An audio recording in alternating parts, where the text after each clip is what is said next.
Hello, beautiful people. I hope all is well. I hope all is well. I took extra time to make sure that my camera was straight on because my friend Rosa, who is a beauty enthusiast, hits me up all the time and tells me that I have too much space between my head and the camera. Okay, let's do some blocking early in the game. Thank you. Always is telling me I have too much space between my head and the camera and it's not straight on and my angles don't look good. So I took some extra time to make an effort to fix my light, to be straight on level. I hope she approves. I hope she's not going to DM me and tell me, Alison, you are always doing this wrong. Welcome, Infinite Soul. Welcome, Tina. Thank you for joining. Pretty Brown, thank you for joining. Simply B. We have Terrific Smiles. We have Queen Negrita. We have Style Q. Thank you for joining. Luxury Play Zone. No Limit Consulting. Derek Miller. Thank you for joining. And everybody else. If you are new to my page, I first want to welcome you to the land of love. My name is Alison. I am a certified dating and relationship coach. And I primarily work with singles to help them find the love and commitment that they deserve. Again, if you are new, I want to welcome you into the land of love. Please let me know who you are. Give me your first name and let me know where you are from so that I can appropriately welcome you. Ooh, and I forgot to pin what this is about. This is our weekly live Q&A, and if you want to receive alerts of when I go live, you need to text the word align. I was going to say Allison. Align to, and I never remember the number, which is such a damn shame. 888-900. I could look at my profile, but I'm afraid I don't want to X out. 3447. Oh Lord, I hope it's 3447. 3447. If I'm wrong, can somebody let me know and I will repin the correct phone number. All right. So who do we have? Who came in? We have Kenya from San Diego. Hi, Kenya. How are you? We have Aman. Ooh, Aman. That's just such a nice name, from Washington, D.C. Thank you for joining us. Again, if you are new, I'd like to welcome you. Let us know who you are. Who else is coming in? 5447. Now I gotta do it again. Somebody do me a favor. Can you type weekly live Q&A, text a line to 888-900-5447. Type exactly what I have at the bottom and instead put 888-900-5447 so I can take off my pin and add yours. Welcome everybody who's joining. Thank you. And please go ahead and share this live with anyone who you think can benefit. So, if you are new, you may not understand how this works. Hey, Jewel we got two people from DC. Jewel from DC. I hope I'm not making it extra black and saying Jewel instead of Jewel. B from Dallas. Welcome everybody who is joining. Okay, so how does this thing work? You guys know I am a certified dating and relationship coach. That means I work with people. That means I charge them, right? However, I want the entire community. Thank you. Let me pin this appropriately. I want the entire community to have the opportunity to get some kind of access and some kind of professional resource at least once a week. So I do these free live Q&As every Wednesday around 5 p.m. But now it's probably going to be around 7 p.m. for the next couple of weeks because I've just started a new group on Wednesdays. So why won't this pin for me? You know what, No Limit? I'm going to make you a moderator. Oh, that's why. I made you a moderator and I'm going to pin the comment. Okay. So I'm probably going to be doing this around this time. Every Tuesday, thank you, No Limit. Every Tuesday, there is a story that's posted. What does the story look like? Every Tuesday is exactly the same. It looks like this. Sorry for the ring, right? Looks like this. And then it has the question. And all you have to do is put the question up there. It lasts for 24 hours. And that is how I am able to take questions and answer them live. I will not take questions during the live because now I have created such a bank of questions that I don't have time. But if I do have time, I will take questions live. So like not in the question queue. Don't put a question in the question queue. I ain't going to answer it. I don't have the time. But I will honor those who are willing to join my live and take their questions. Okay, so let's jump into this so we don't waste any more time. This last 24 hours, I didn't get a chance to pre-read these, so let's hope that we have some really good ones.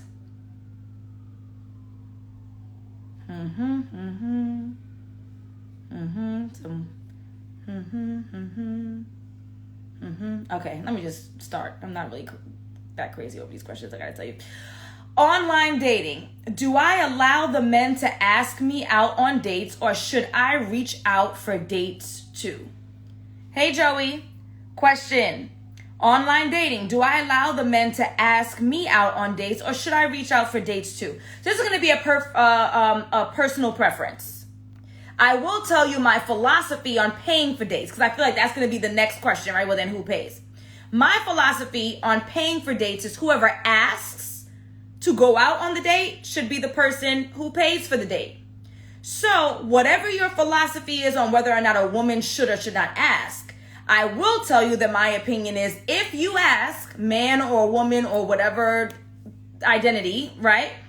You need to be prepared to pay and pay with pleasure. Don't pay with an attitude. Because if you are asking someone to go out, you should be the one who foots the bill. Now, there are some women who will tell you that they absolutely would never ask a gentleman out on a date. There are some women who are more flexible in that regard. Some people see it as a turn off, a turn on. I am not crazy around the idea of asking a gentleman on a date, because I feel like if that gentleman was genuinely interested in you or was in a position to take you out, then he would ask and he would. Now, would I introduce myself to a gentleman if I were single? Yes.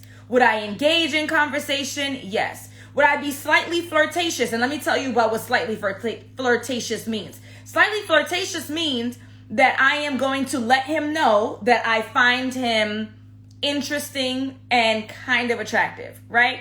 So there's going to be laughter. I'm going to be smiling. I may do a tap, ha ha ha. Something quick on the thigh, not sexual, quick on the thigh, ha ha ha. On the knee, like I'm going to let you know. And the reason why this is key, because a lot of times some people are hard to read.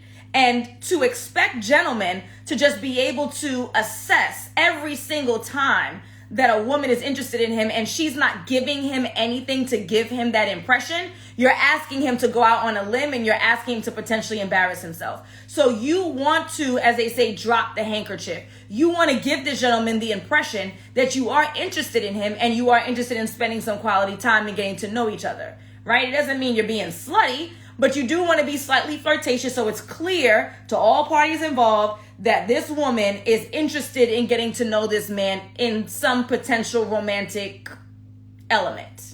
Does that make sense?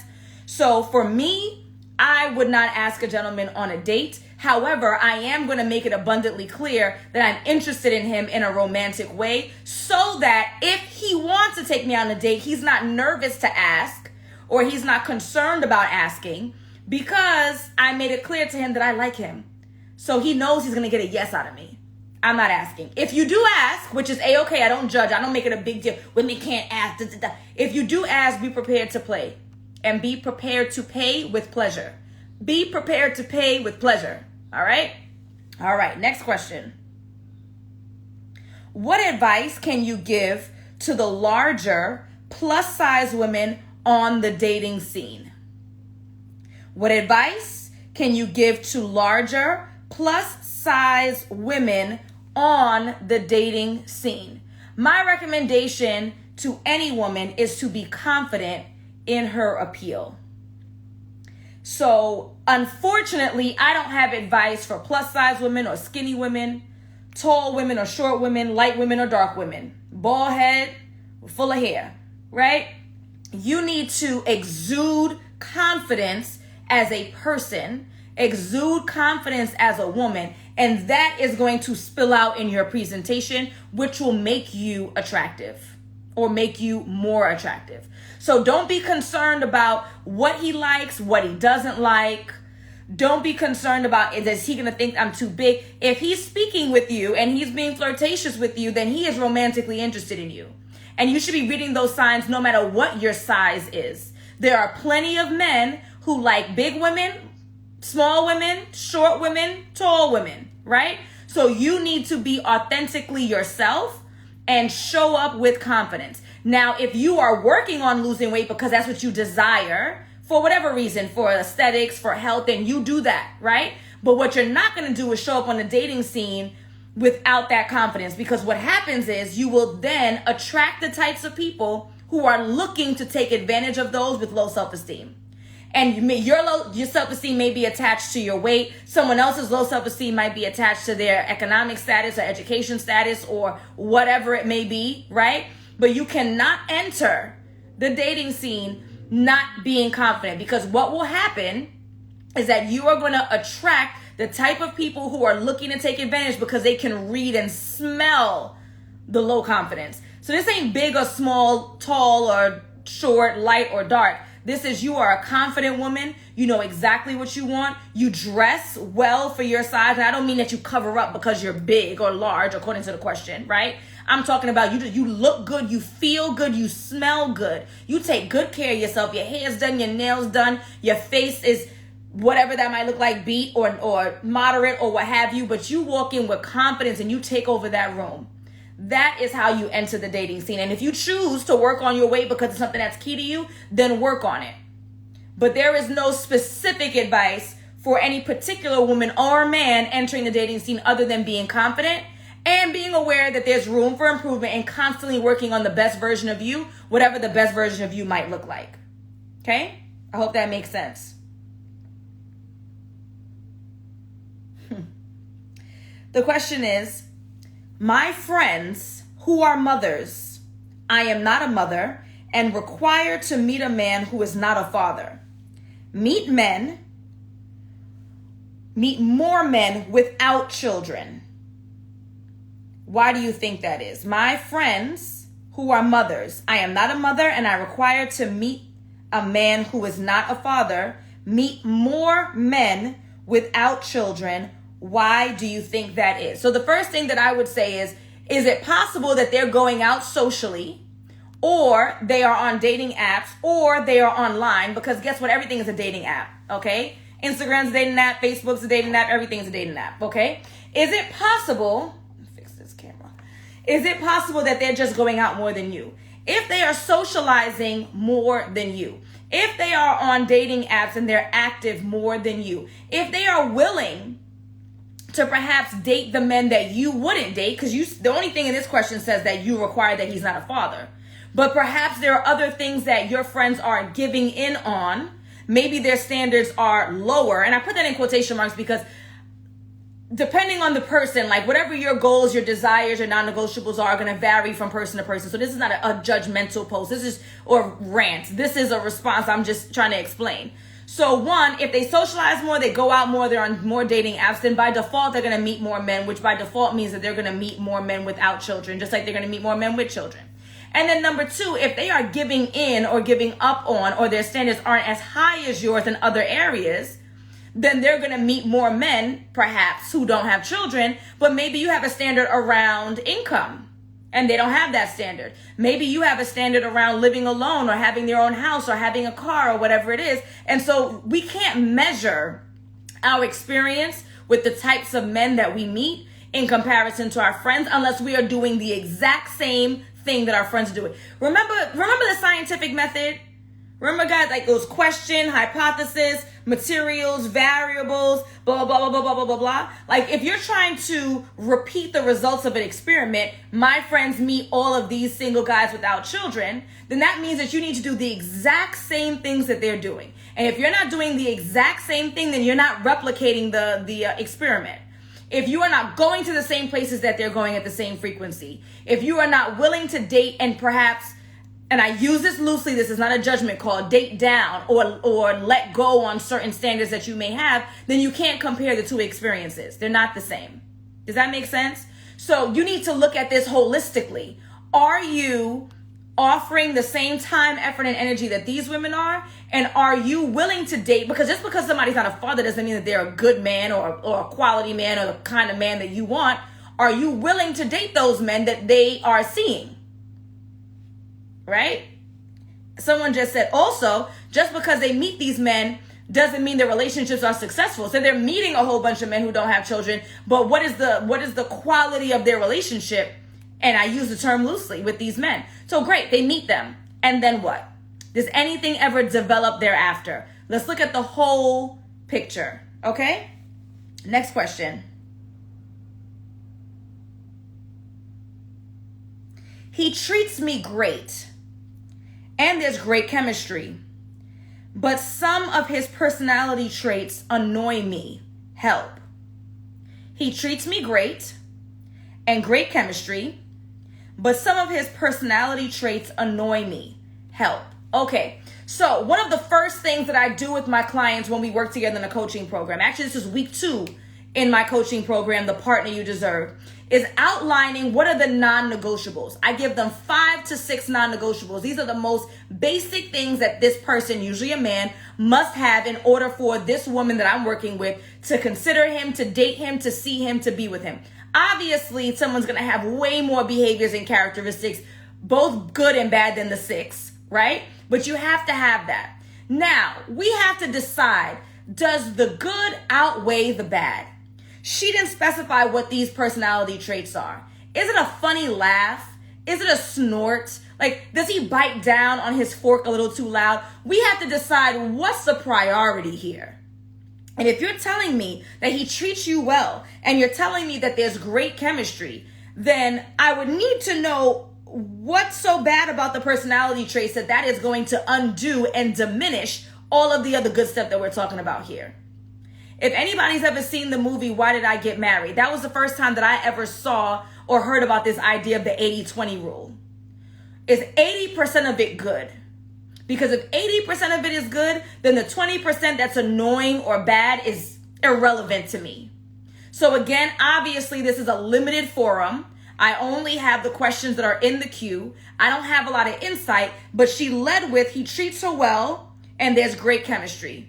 So what personality traits could be that problematic that it washes away and does away with the fact that he treats you so well and there's great chemistry? To me, this is menial, and this is something that you can ignore.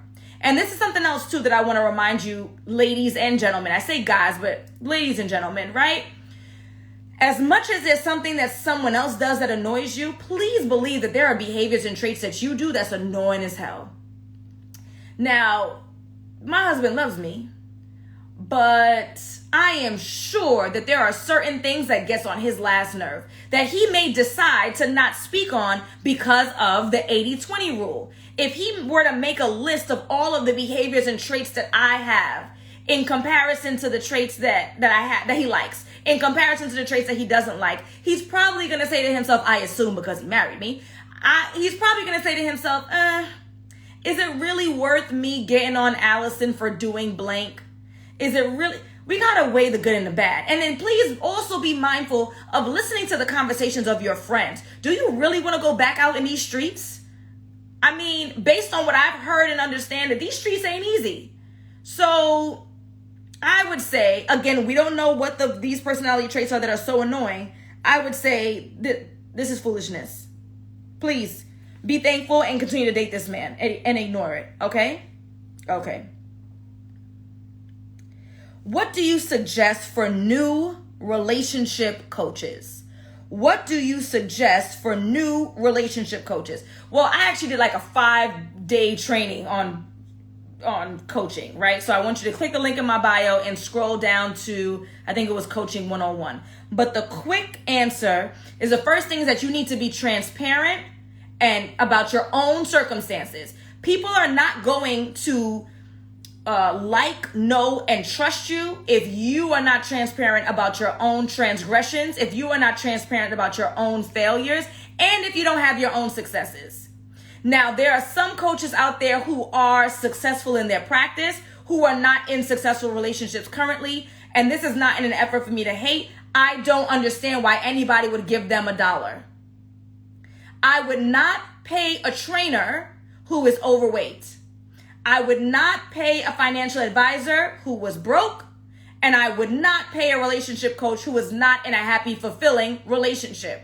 Now, marriage depends on your goals. Children depends on your goals. But one, you need to be transparent about your own story, about your own faults, your personal faults, not he, and I'm saying he, I'm being presumptuous, he or she and what they did wrong, where you went wrong in your former relationships, the mistakes that you made, and then ideally, if you're a relationship coach, I believe that you should be in a successful one because again, I'm not paying anyone to do something or to teach me something that they haven't mastered on their own. That's just my approach.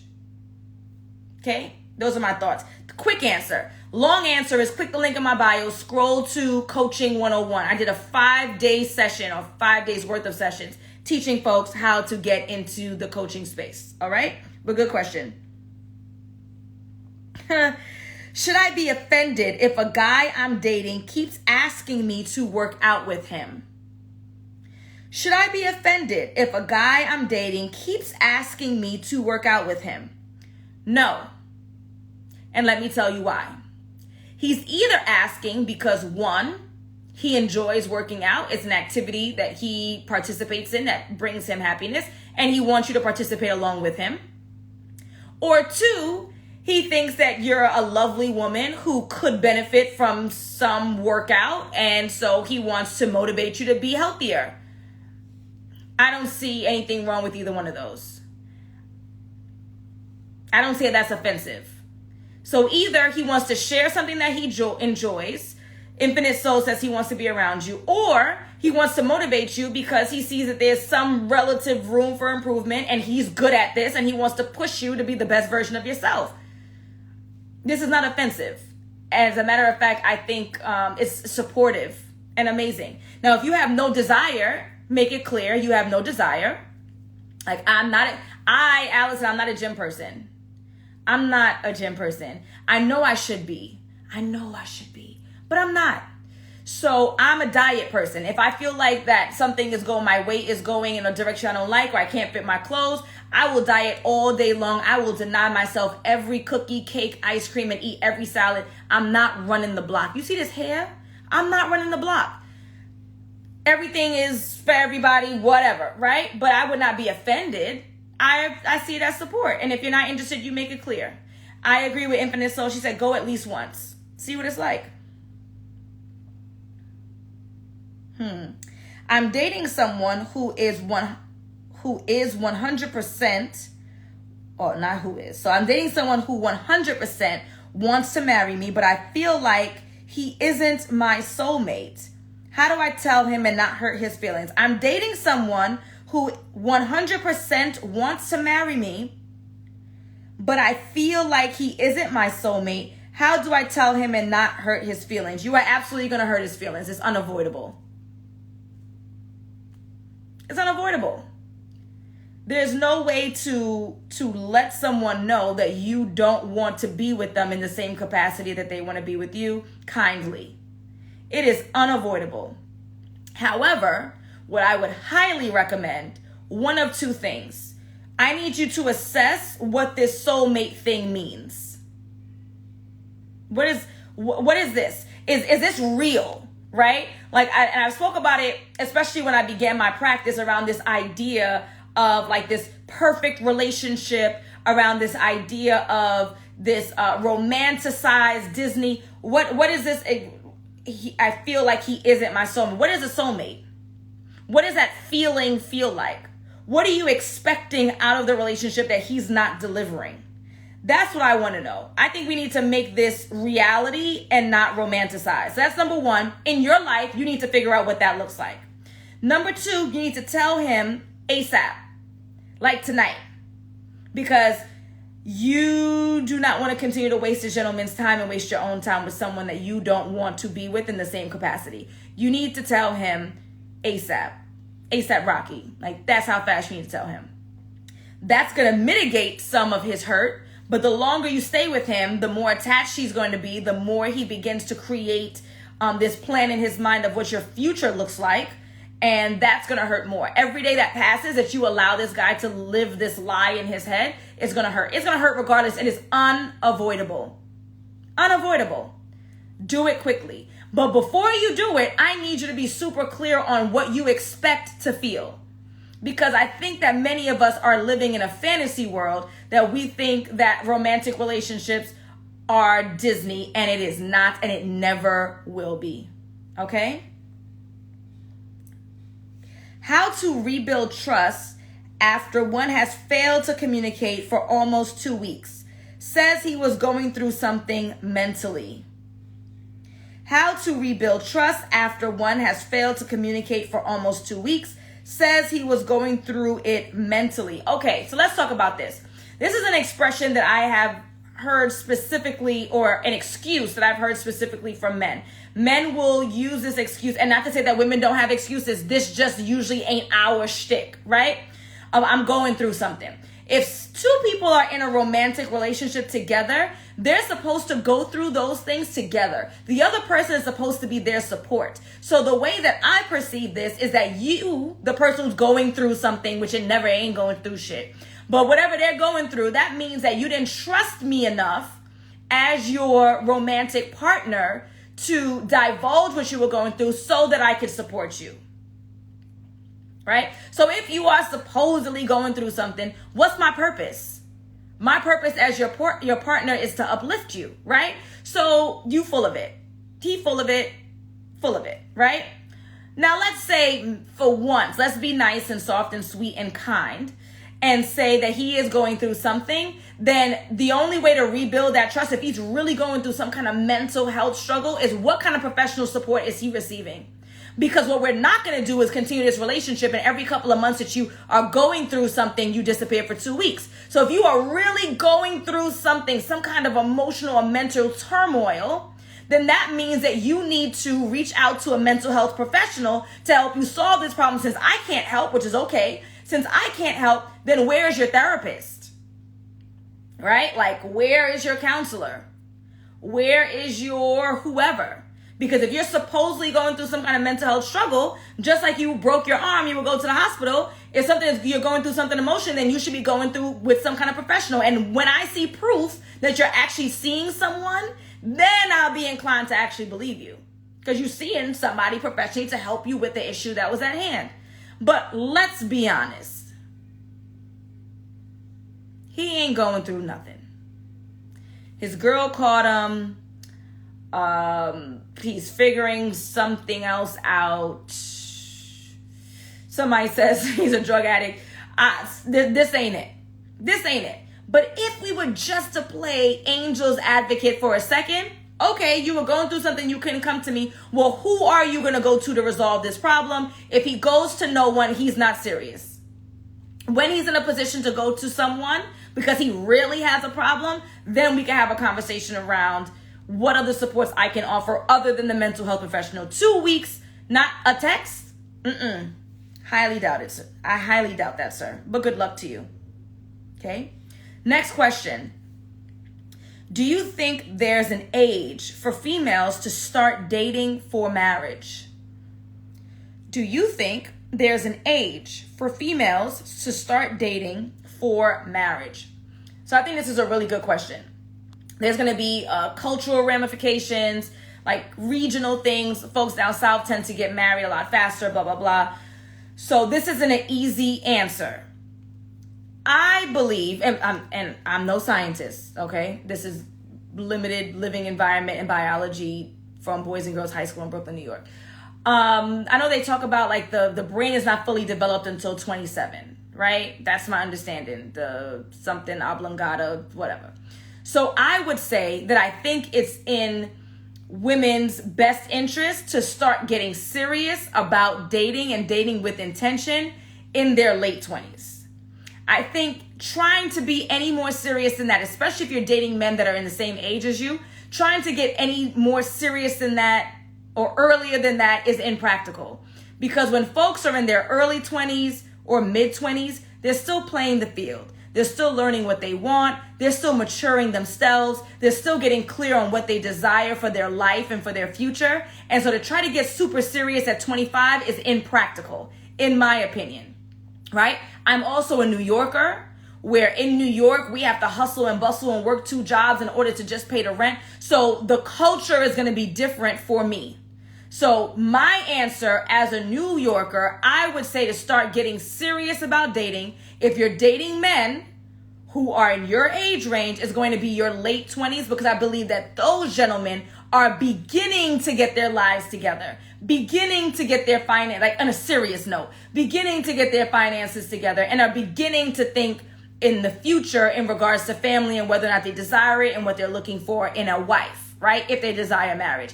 Anything earlier than that, again, as a biased New Yorker, I think is impractical. Now, if you're talking about somebody who's in the South, you're in the Bible Belt, then folks tend to be a lot more serious in the South in their mid-20s. So 24, 25, 26. So this is going to be regional. It can also be racial. It can also definitely be religious or cultural. There's so many different responses. But if you're talking to me as a New Yorker, late 20s is going to be practical. If you're talking about those who are in the South or in the Bible Belt, you're looking at 24, 25 to start getting really serious, okay? And of course, generationally is going to make a difference. Last note on this. If you are a woman who's dating older gentlemen, then the age in which you get serious can be different than the age of the gentleman that you're seeing, because older men tend to be more established, more interested in marriage, more interested in family and establishing a legacy. And so you can be younger if the men are older. But if the men are going to be the same age as you, as a New Yorker, late 20s is a practical point to be in your life. 27, I am looking for someone who wants marriage. I'm looking for someone who desires a family. I'm looking to create a legacy. Make sense? Okay. We got like 3 questions left. What's the ideal place to meet a guy? What's the ideal place to meet a guy? How can I be more approachable? She squeezed 2 questions in one. We're going to let her rock, okay? What's the ideal place to meet a guy? So I talk about this at length. If you click the link in my bio, you scroll down to the first black button. It's called Dating 101. It is a 3-hour masterclass that talks about both online and offline dating and where you can meet men in whatever city you are in across the country. I do not pretend to know anything international. We just talked about cultural differences, regional differences, right? So you can get a full-on answer. Click the link in my bio, scroll, I think it's the 7th button. It's the first black one. It says Dating 101, and it is 66% off. That's going to give you all the details about where to meet. The second place to find this information is if you join me in my coaching program, The Partner You Deserve. I am not going to give you that answer for free because that is the real tea. This is what I do professionally. My name is Alison. I'm a certified dating and relationship coach. I primarily work with singles to help them find the love and commitment that they deserve. My signature program is called The Partner You Deserve. You click the link in my bio. If you are interested in coaching services, let's get on a 15-minute consultation call. It is only $1. And we can talk about how I can help you find your partner. You know what I will do? I will read some responses in here because there's some good ones. Cigar bars is definitely something I talk about. Any place that generally has or is geared towards men. So that's going to be sporting events. So look, I am going to answer the question. Cigar bars, sporting events where there are more men than women, and the topic or the theme is towards the interests of men. That's where you can find a lot of gentlemen. All right, so that's that. How can I be more approachable? Okay, this one I will answer at full force. How can you be more approachable? So there is going to be your appearance.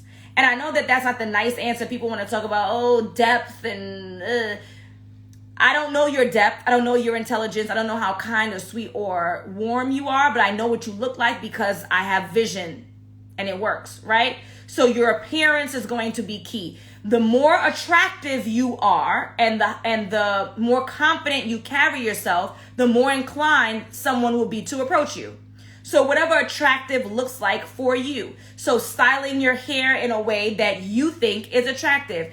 If that means light makeup or a full beat, if that means lashes or eyebrows, if that means removing hair, like you gotta pop in mustache. My mustache is litty. Gotta get that removed. If it's going to be dressing for your physique, so highlighting your figure. I know that my go-to outfit, let me tell you my go-to outfit. My go-to outfit is a crop top, high-waisted, wide leg pants. Yeah, y'all go through my Instagram.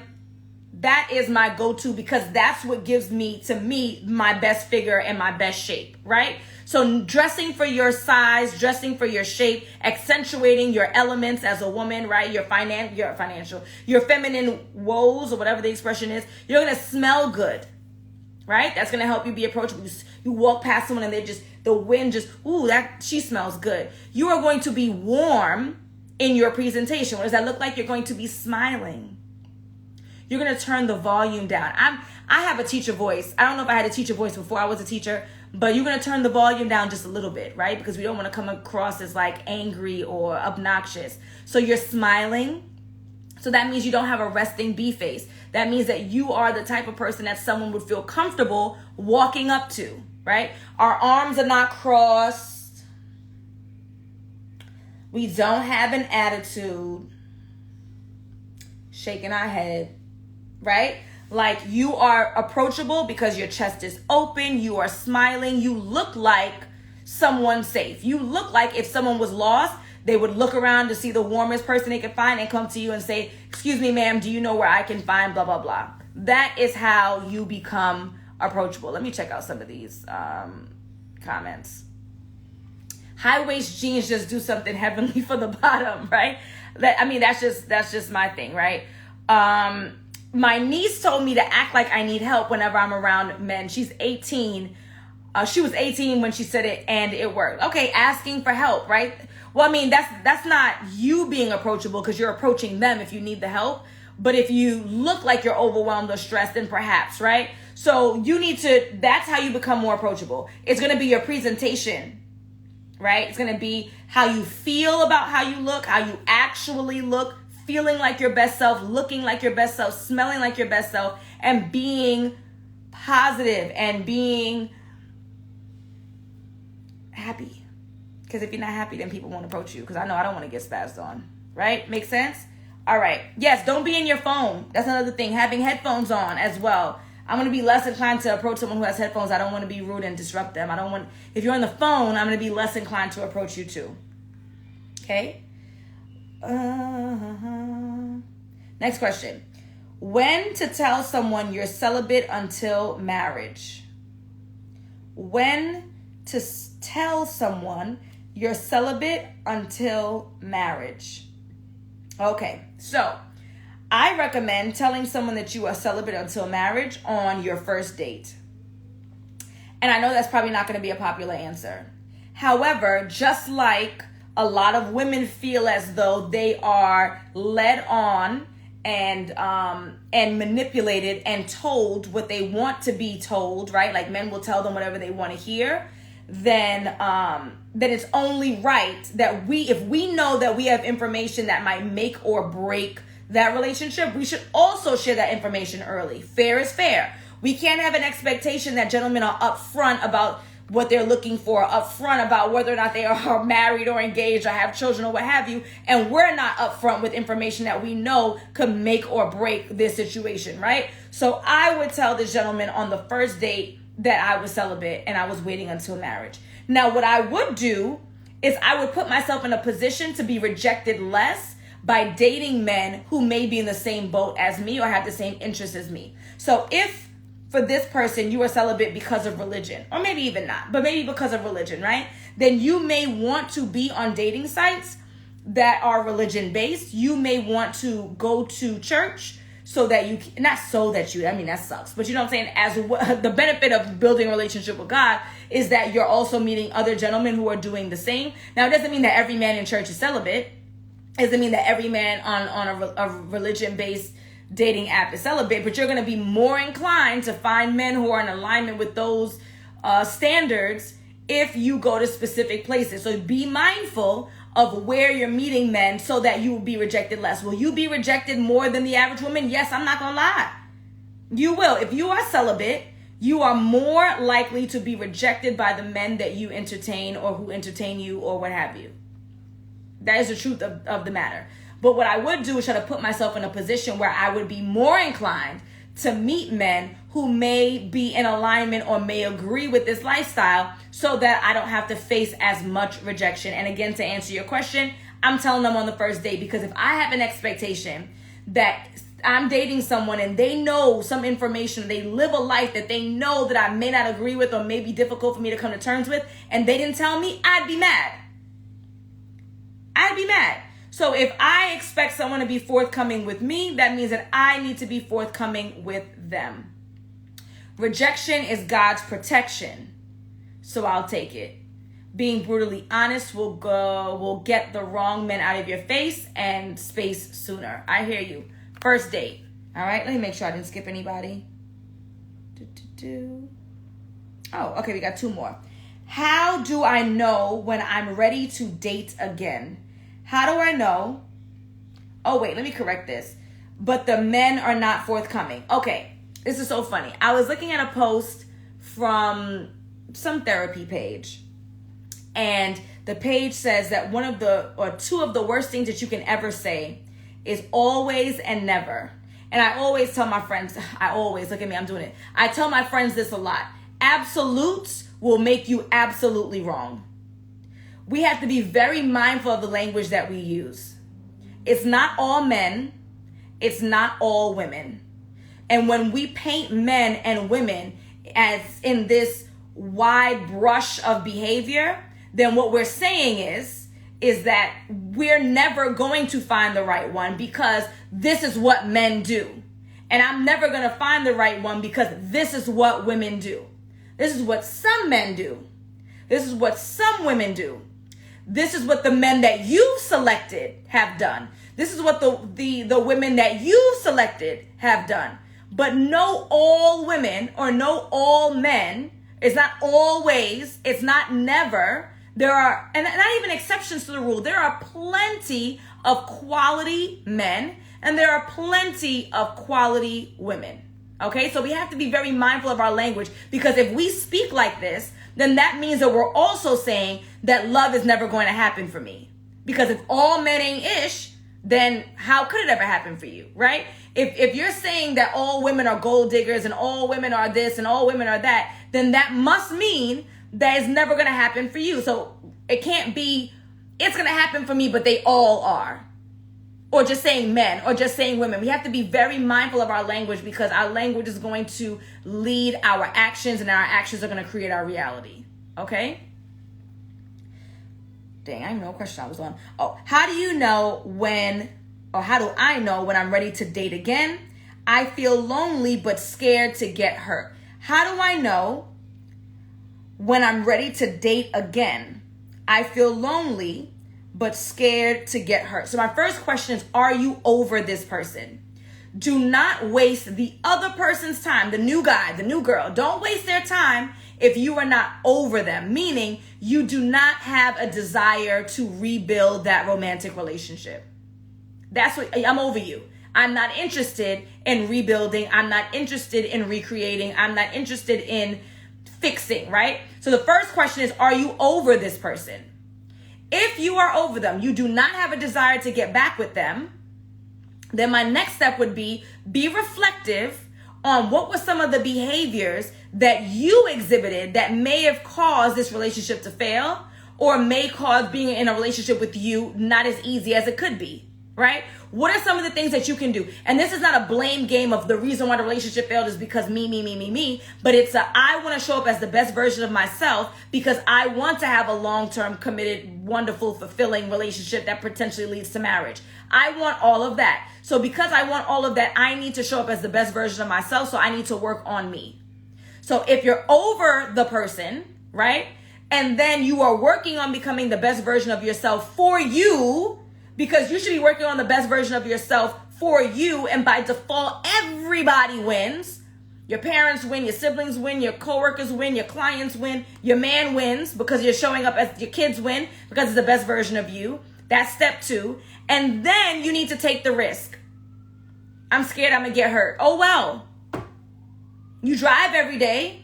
You can get in a car accident anytime. You get on a plane 3 times a year. The plane could crash anytime. Yes, it's a risk. Anything worth anything is a risk. You have to be willing to take risks in life, or you are not going to get to the goals and the desires that you have. So suck it up. It's risky. You will not die. You will be all right. So again, the question is, how do I know when I'm ready to date again? I feel lonely but scared to get hurt. First of all, are you sure that you don't want to rekindle your former relationship? We need to make sure that you don't want to rekindle that, because what you don't want to do is bring somebody into a mess, and that's not fair to them. Forget you, person who asked me this question. I do not want to bring anyone else into my mess. And so if I am not prepared to move on from this relationship, meaning I'm dating the new guy, the old guy knocks on my door, and I'm actually considering leaving the new guy for the old guy. No, we are not going to waste people's time. We're not going to break their heart because we're not prepared, right? So the first thing is you need to move on from that relationship, or be sure that you no longer want to rekindle it. Step 2 is working on becoming the best version of you. You could do it through books. You could do it through podcasts. You could do it through YouTube. You can do it through a licensed therapist. You could do it through a social worker. You could do it through a coach. Work on becoming the best version of you for you, so that you're showing up as the best version of you for everyone else as well. And then the last piece is suck it up and take the risk. And the last piece is you're going to click the link in my bio, and you're going to check out my free training from breakup to boot up, talking about how to move on from a relationship that didn't serve you onto the dating scene. It is free. Last question.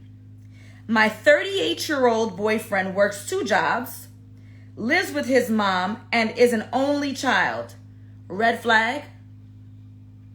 My 38-year-old boyfriend works 2 jobs, lives with his mom, and is an only child. Red flag. Why does he live with his mom? Does he have a good reason? Like, I know, and I'm speaking as a Black person, so take what I'm going to say with a grain of salt. Excuse me. I know generally in our culture, in Black culture, it is frowned upon to live at home with mom or with mom and dad, right?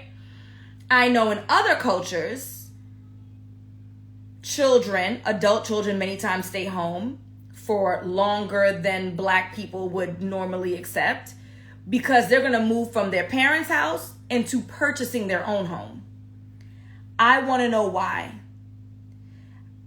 Joy says she has questions. I have questions too. So I'm not going to be presumptuous and say, because I think this is leading to something along the lines of, that means that he's a mama's boy, or that means that, like, I need to know more. Okay.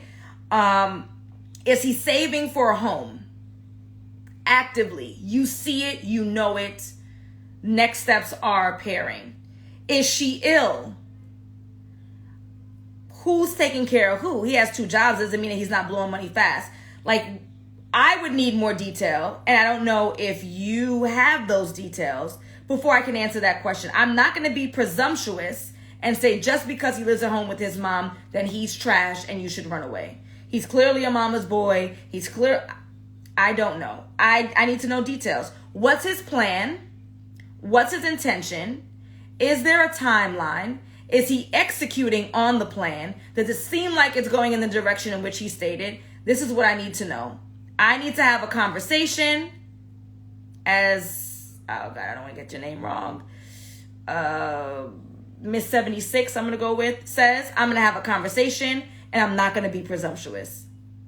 Now, if that conversation is not leading to a solid plan, there's no action that's being taken, then this probably would not work for me.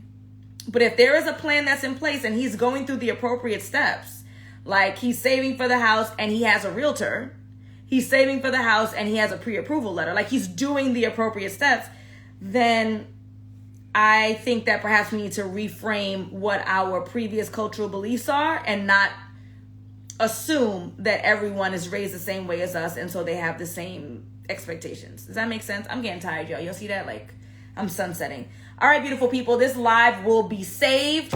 I want you to do me a favor. I want you to share this live or anything else, probably like the 30-second stuff, because people, they ain't really got it. I want you to share something from my page that you agree with. Share it with a friend And I want you to get the word out that if you are looking for someone who is, for the most part, unbiased and who's going to give you honest, straight shooter advice, then they have found the right person in me. You can go ahead and click the link in my bio if you want to check out any of my free resources, ebooks, trainings. I have some master classes that are super affordable. And if you're interested in joining my coaching program, which is a significant investment, it is, then you would then book the free consultation call to talk about the coaching program. It is not a free coaching session. This is the free coaching session every Wednesday, okay? Or you can also book a single session as well, okay? So love you all. This will be saved. I'm tired. I'm gonna give me something to eat. I'm gonna rest. Have a wonderful evening.